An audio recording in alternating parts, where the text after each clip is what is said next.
Well, welcome, Brad. Good afternoon. Great to be here. Great to see everybody.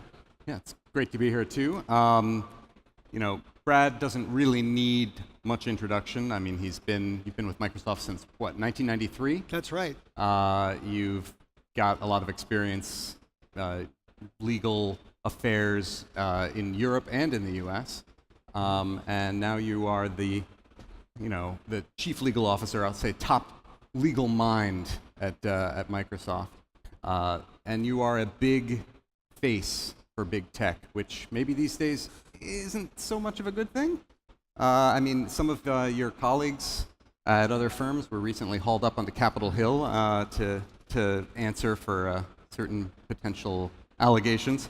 There's a lot of fronts where the trust that's placed in big tech firms is at least in question. Privacy, competition, fake news, artificial intelligence and jobs. I guess I want to start by asking the big face of big tech if big tech is too big. I don't feel, not surprisingly, that big tech is too big. I don't think the fundamental question is about size. I think the fundamental question is about responsibility and whether we're living up to the responsibilities that we have as a sector and as leaders in the sector. A fact of life when you're big is that your opportunities are bigger, your successes are bigger, your responsibilities are greater, and your failures and your mistakes, to be honest, are bigger as well. But more than anything else, you impact more people. And you have to think about the people that you are going to impact in a much more thoroughgoing way. So, I mean, what's an example of the tech sector, of big tech, not living up to its responsibilities? Well, the first thing I would say is, look around here. It's an extraordinary event. It is extraordinary to see all of these dynamic young entrepreneurs and startups, and to see all of the big tech companies. Our mission, if you will, in part, is to create the platform for everyone else's success. So the first question you can ask is, are we creating the platform that people need?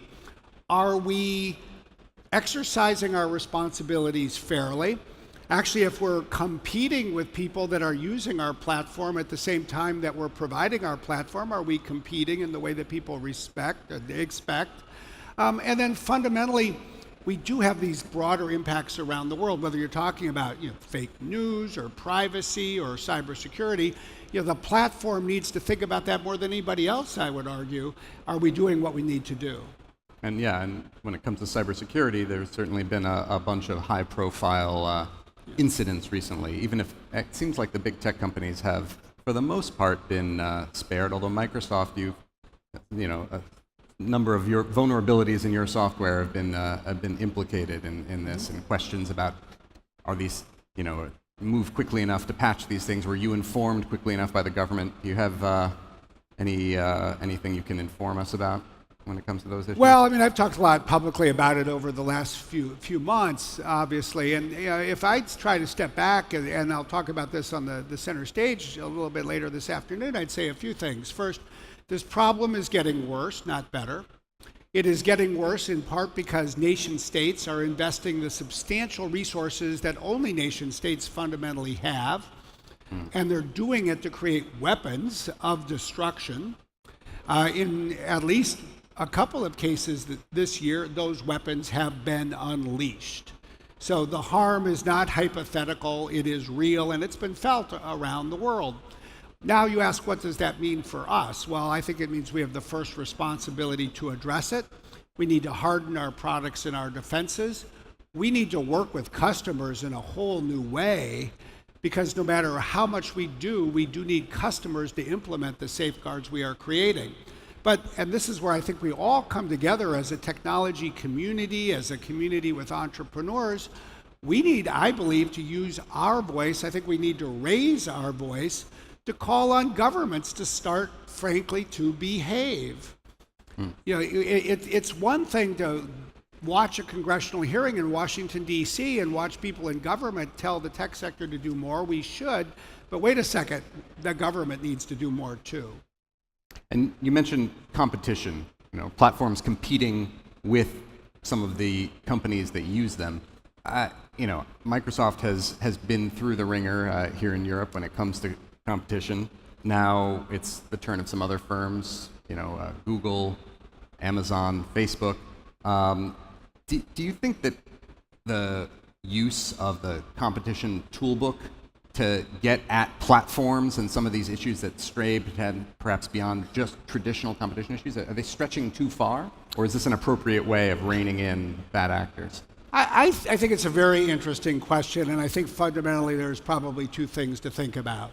First, we've had competition law or antitrust law, as it's called in the United States, since the 1890s.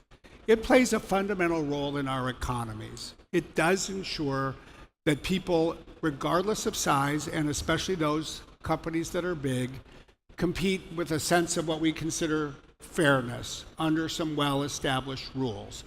And I believe that's as important as as important in 2017 as it was in 1892 when it was invented.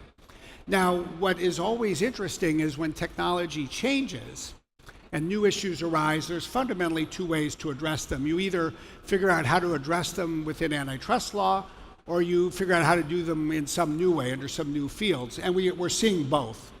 We're seeing competition law, we're seeing privacy law, we're seeing huge advances in both, and we're seeing them connect with each other. And whenever that happens, things do get a bit confusing. And there are real questions as to which area is best suited and what does it mean. And frankly, it doesn't matter whether you're big or little. How do you actually figure out what the rules are so that you can compete fairly under them? But being specific, you said earlier you don't think big tech is too big. These, there are competition inquiries into precisely that for some of your competitors. Microsoft's efforts at a mobile operating system were outpaced by a company that's now being accused of abusing its dominance in that. Do you think that's a fair thing to be looking at?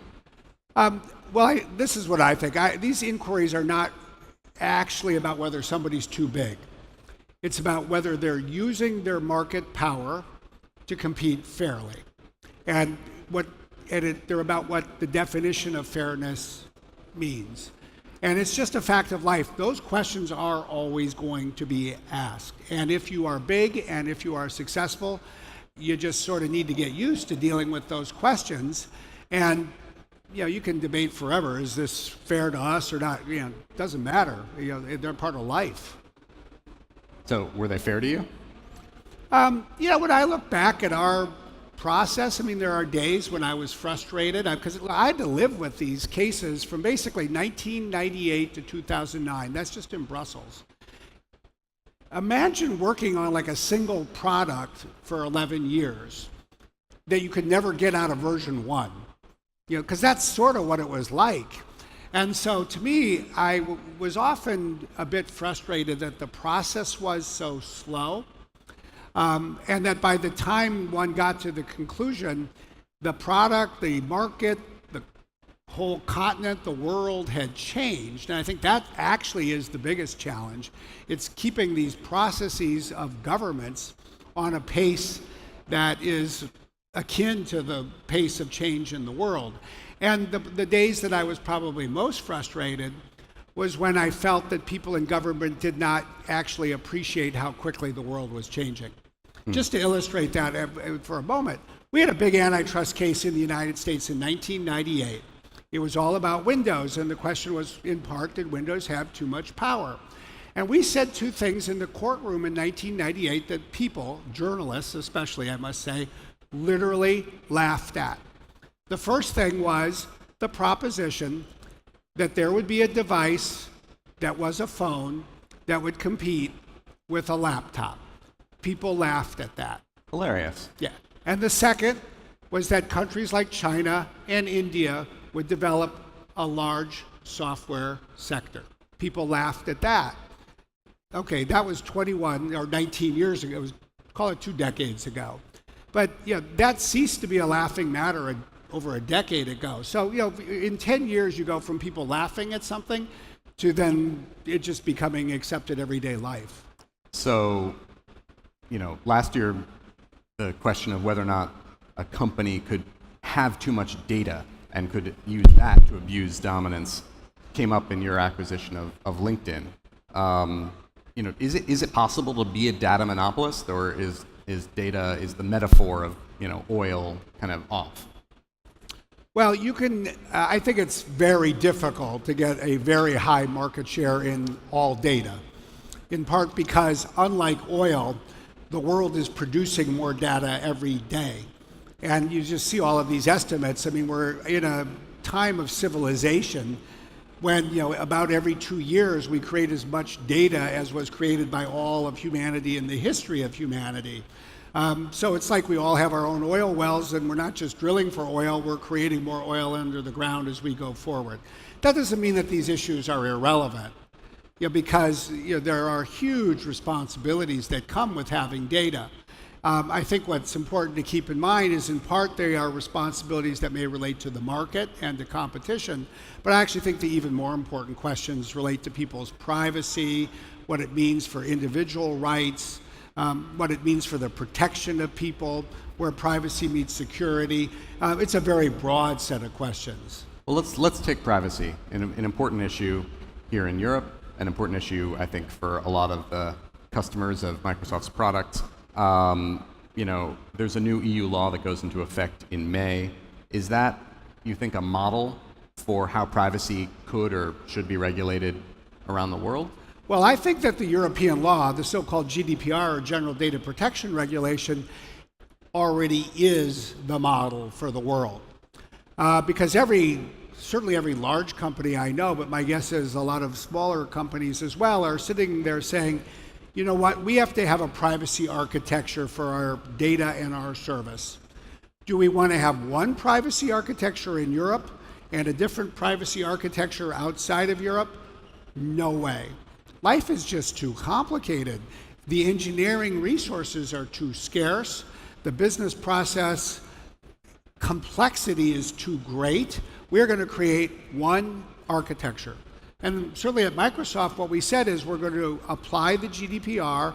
We're going to create a single end-to-end architecture for privacy for all of our services. And it doesn't matter where you are in the world, it's going to be the architecture created by the GDPR. It doesn't matter whether we like it or not. We actually mostly like it, but even if we didn't, it would still be the same outcome. So you mostly like it? Yeah. Because, in the run-up to the approval of it, businesses in particular threw up a lot of objections about how disruptive it would be. So today you're saying not disruptive? Well, I would first of all say we were not one of the most vocal objectors to it. Yeah. But I would say two things about it. First, I think overall it is a step forward because for all of us whose business depends on the web and depends on data, what we really depend on is the trust of people using our services. And there might be people who say, we can do everything we need to do by ourselves as a company or as an industry to sustain trust. That's a legitimate point of view. But I would say I disagree. I think that if we really want to maintain the trust of people, being able to assure people that there is a regulatory structure and there is regulatory oversight is not a bad thing. If done well, it gives people, customers, consumers, citizens, greater confidence in the services that we offer and the use of their data. And then the second thing I would say, certainly what we found inside Microsoft, is if you're trying to design a privacy architecture from scratch, it's very complicated. There's so many decisions you have to make. Every single decision can be debated, which is a great thing at one level. But many of these decisions, you could say, should we be at 120 or 100 or 80? You know what? We just need to be at something. We need to know so engineers can get to work and create the service. Is there a service, though, that you can't create under this new law that you have now or could have created before? I mean, there are things you cannot do that you could do before, as in perhaps use people's data in additional ways for all time. So there's limits on what we can do. But beyond that, I think what it really does is it forces us to do new things for consumers. We need to ensure that they can access their data, that they can verify its accuracy, that they can change it if it's wrong, that they can move it with them, that it's portable, that they can erase it if they want to, quote, be forgotten. So there's actually a lot of engineering features that are being added to services. So unlike a lot of regulations which might focus more on what we will not do, this is actually requiring that people in the business of using consumer data do additional things. That's why it's so much work from an engineering perspective, by the way. So the other side of that coin, when it comes to trust, protecting privacy, and then there are government requests for large companies to turn over information about some of their users in court proceedings, terrorism cases. How do you strike that balance? I mean, there's a lot of pressure being put on companies now to turn over more information faster. Well, I think it all starts with the same bedrock concept. We, as a company, do not own people's data. They own their data. We are the stewards of their data, and above all else, we have a responsibility to the people to whom the data belongs. On the one hand, that means that we have to be responsible at how we use the data. And on the other hand, it means we need to be responsible and take strong action to protect the rights of people when governments come calling for the data as well. And when we get to the second area, we need to do two things. One is we need to ensure that governments can get the information they need to investigate crimes, to prevent terrorism, pursuant to the rule of law, in a way that respects the fundamental rights of people under their laws around the world. And we sometimes need to stand up and, in my view, fight the fights that need to be fought when we see governments going too far. So taking one of those fights, you're headed to the US Supreme Court to try and protect some Irish emails from the FBI. What's at stake if you lose? Well, this is a fundamental question, we believe, for the rights of people in Europe. Because the fundamental question is whether Europeans will have their privacy rights protected by European law, safeguarded by their own governments, or will instead other governments from other countries unilaterally just be allowed to reach into European data centers and compel the companies that manage those data centers to turn those records, email, photos, you name it, over. And we believe that that is a big step backwards for people, for Europe, for the world, for everybody. And what we need is not to allow governments to use these laws that were passed a century ago to do that. We need to win this case at the Supreme Court, and then we need to look beyond it and create a new centuries worth of international law so that governments can get what they need, but by working together and respecting each other's laws. And so it would be a problem for American companies then if... I think that if we lose this case, it's going to be a problem not just for us. I think it's suddenly going to be a problem for lots of people. And I just hope that it's something that people use their voice to express a view on before it's too late for their voice to be heard. Well, looks like we're out of time. I hope this helped you brush up for your pending congressional testimony, which I'm sure you'll be subpoenaed soon. Thanks so much, Brad Smith. A hand for our guest. Thank you.